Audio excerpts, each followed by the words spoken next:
indro ny mpanjakanao avy ho anao, marina izy sady manam-pamonjena.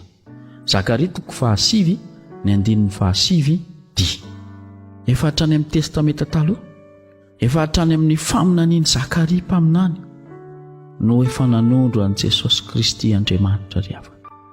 Indro ny mpanjakanao avy ho anao. Ianao izay mihaino ity tenin'Andriamanitra ity, izao ny fantaro sy tsarovy, manana mpanjaka ianao. Tsy ho mpanjaka amin'ny tany eritreretinao io izany, tsy ho vadinao izay atahoranao sy mampitahotra anao isan'andro mahatonga anao mampalahelo io izany. Tsy ny patronao any am-piasana izany, tsy ny olona izay iverinao mangejanao hita amin'izao tontolo izao izany na mampahory anao. Tsy ireny ny mpanjakanao. Manana mpanjaka ianao dia mpanjaka malemy fanahy, Jesosy Kristy. Ny mahasamy hafa io amin'ny mpanjaka io amin'ny mpanjaka ny tany dia izao, io mpanjaka io dia mpanjaka manompo. Izy indray no manolo tena ho anao, izy no mikarakara anao, izy nge no mahatonga anao ho velatra mpamonjena io. Nanolotra ny aina izy teo ambony hazo fijaliana, nanolotra ny tenany izy, niaritra ny mafy izy ary ny dradradratra mihitsy ho anao, nefa mpanjaka anao izy. Tsarovy androany izany ry havana.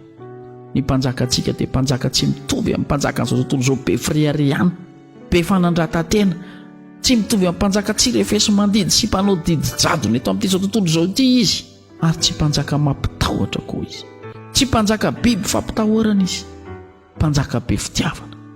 Amin'izao akatoky ny andro Paska izao ry havana no hanomezako toky anao fa mpanjaka tia anana anao eo anilany, Jesosy Kristy.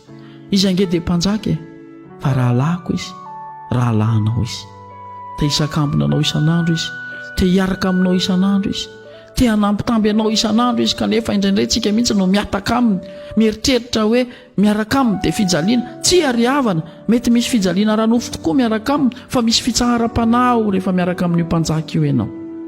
Tsarovy fa mpanjaka marina izy sady manam-pamonjena. Raha hitadanao marina ianao, eo akaikiny no ahitanao an'izany, miaraka aminy no ahitanao an'izany.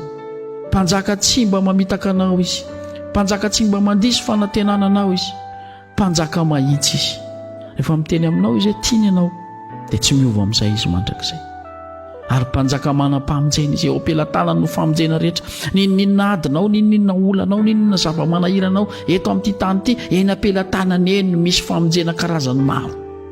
Izay rehetra tianao misy ao aminy, fa zavatra andrasany fotsiny dia ianao manaiky azy, ianao mahatoky azy, ianao le miantso anazy hoe Jesosy mpanjaka malaza no tompo mpanjakanay.